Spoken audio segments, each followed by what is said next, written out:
This is worth billions of dollars to the people of our state. It's important for our credit rating. It's important for our jobs. It's important for everybody who goes to school in Illinois to make sure that they have adequate resources for their education, that we end the pension squeeze on the resources of education and health care and public safety, human services. We've got to accomplish this mission, and we don't have a lot of time to do it. It is a race against the clock, and so I'm going to make that crystal clear to the legislative leaders next week that we must forge an agreement. I think we have the elements. We're very close, but we're not there yet. And so my mission is to focus on that issue so we can get the job done for the people of Illinois. It'll make our state a much stronger state, and I think if we work together, we can get that done. So I'd be glad to answer any questions that you have. How much of a role do you think election year politics played in not being able to get a deal? I really don't think that was the decisive factor. There may be a legislator here or there who looked at November 6th, but I think most of the legislators of both parties in both houses understood that the pension challenge could not be deferred, that we had to focus in on that in order to have a better state. Well, I think we're very, very close. You know, there's one or two provisions that there's disagreement on between the leaders. What we have to do in the best traditions of Illinois democracy is bring people together who are leaders, who represent points of view, and work together to come to a solution. I believe we can thread this needle and do it quickly, and do it on behalf of everyone in Illinois who's counting on us, not just the members of the legislature, but everybody in Illinois and in government understands the importance of state government resolving this issue of unfunded liabilities in pension, $83 billion. It must be addressed quickly and decisively, and I think we can do that. I think the people of Illinois expect us to do it. How are you going to get it together? Why did you ask Madigan to back off the cost share? Well, I think it's important that we try to get a decision as quickly as possible on the core issue of resolving the pension liability. I believe in the principle of accountability, that every unit of government that negotiates a contract should have a stake in that contract, should have skin in the game. They're stewards of our resources, and so if they're going to be making decisions on contracts of employees, they should have a stake in the cost of those contracts. I've said that from the beginning. It's a contentious issue. Obviously, that came up this week. You know, I thought if they deferred the issue on that particular provision, we could get core savings that will make it very clear to the rating agencies that Illinois is making decisive action on its unfunded liability. And I still think we can do that. Now, it's clear from the legislative action yesterday, there's not a majority in either house yet for a comprehensive solution. We're, I think, very, very close to this, and I want to work with all the legislators, and I think the legislators of both parties in both houses, the leaders, understand that the core accountability principle of making sure that those who negotiate contracts have a stake in those retirement contracts, a financial stake. Everyone I've read about has agreed with the core principle. It's how to implement that principle that we're still having the negotiations on. So I think together we can come to a reasonable solution that solves this particular issue and gets the job done overall. What was the problem with Madigan's, the way he wanted to implement that?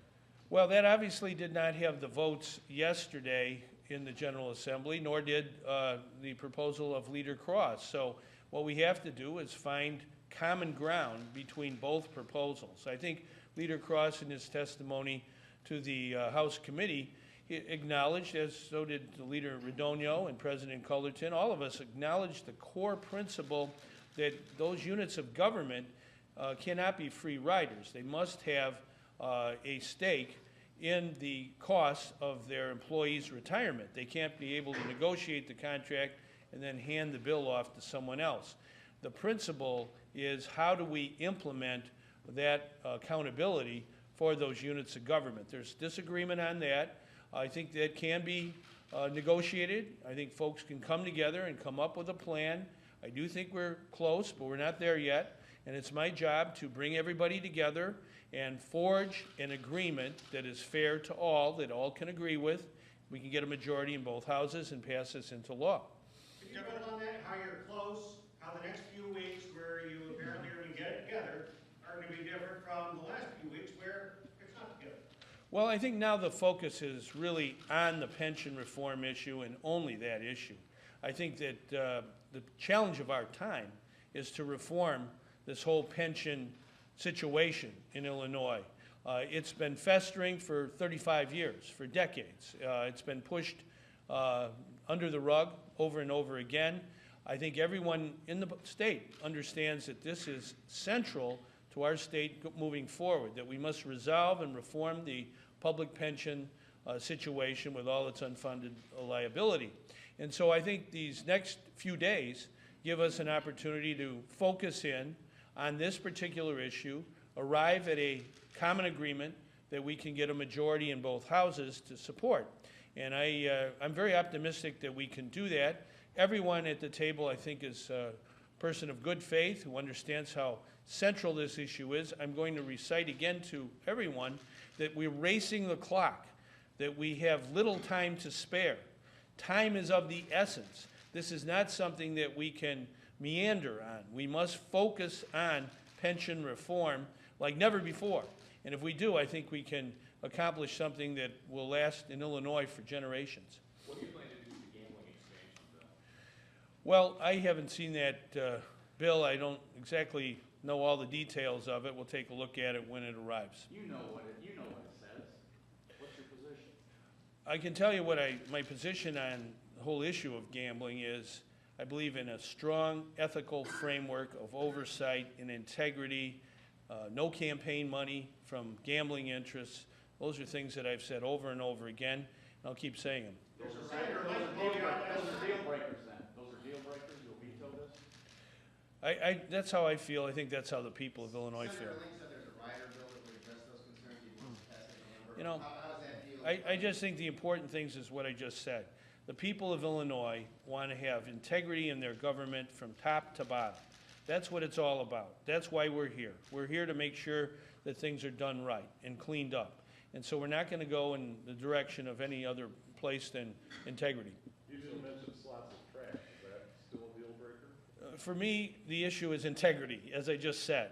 We have to make sure, when you have the subject of gambling and gaming, that everything is done right from the beginning to the end. I think that's the only way to go. It's especially important to have oversight, integrity, protection for the public. Well, what do you think of what Terry Lynn had to say last night? He called you out, said, I hope the governor's listening. Well, he's a good friend. I like Terry, and he's a good man. I'm always happy to talk to him. With respect to how that bill passed, Senator Jacqueline Collins came out and said somebody voted her switch, that it was not her intention to vote yes. Do you believe legislators should be able to vote other legislator switches? Do you believe this particular instance should be investigated, and if so, by whom? Well, I don't exactly know what happened, but if there's anything untoward, it should be investigated. What do you think of the budget when you keep the facilities open? Well, we'll get the budget, I'm sure, very soon, and I have until the end of this month to analyze everything, which I will do under a microscope. I think it's important that we look at the budget documents, every single one of them, to make sure that things are done right. Can camps be repurposed? Can camps be repurposed? We'll take a look at everything in the budget. My personal view is I made a decision that I thought that the maximum, super maximum security mission of that prison was not one that we could continue and afford. And also I think it could be done in a different way. So we'll look at everything. Do you feel that, are you worried that you would be overridden veto on gambling? Do you feel pressured, or are you afraid that big gambling expansion could be your legacy?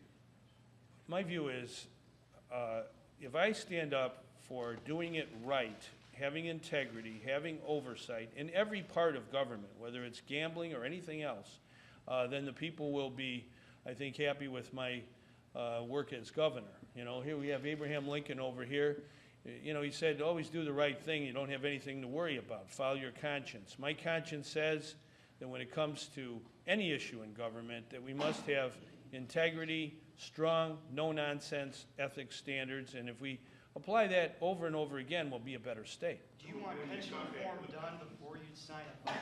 Would you hold up the budget and, before you got pension reform done?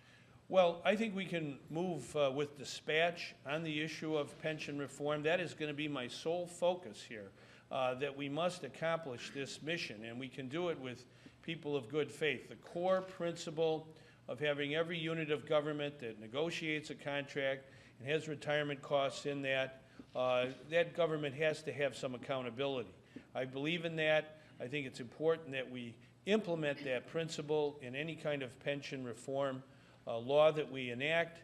I really have heard from all four leaders that they all agree with the core principle. It's how to implement that principle that really is the challenge.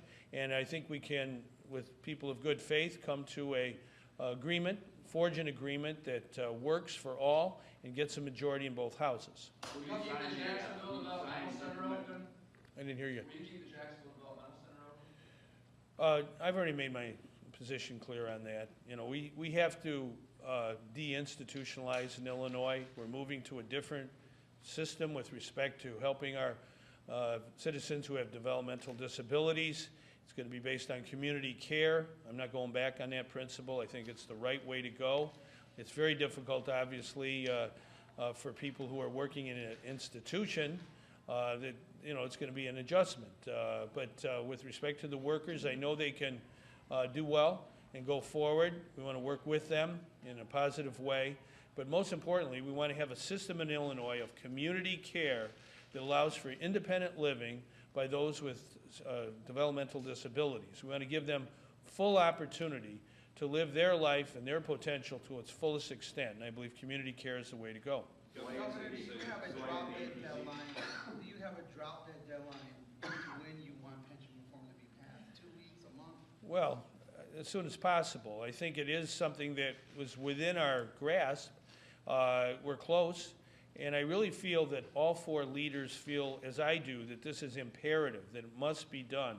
And it must be done in a way that is right for Illinois today and for 30 years to come. So we need to make sure that we have everyone singing out of that hymn book when it comes to the final agreement. So we're close.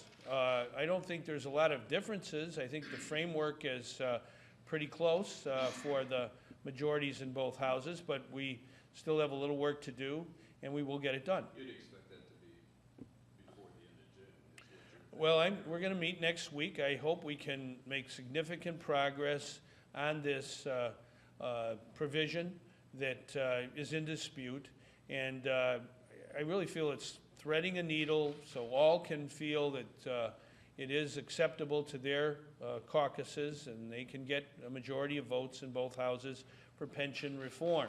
I think the people want pension reform. The leaders of business want pension reform. Those who are paying the taxes are wanting pension reform. So it's time to get it done. And we're so close. I'm going to, as governor, push as hard as I can in a positive way. I get along with all the leaders, and we can stick together.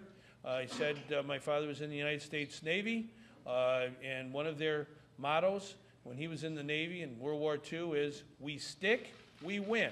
So I believe in sticking together, and then we'll win. Should the judges be part of this? I didn't hear you. Should the judges be part of pension reform?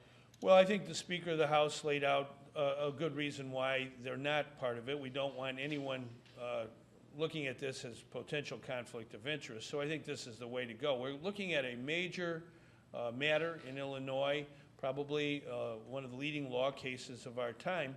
So we want to make sure that the decisions are made without any kind of question.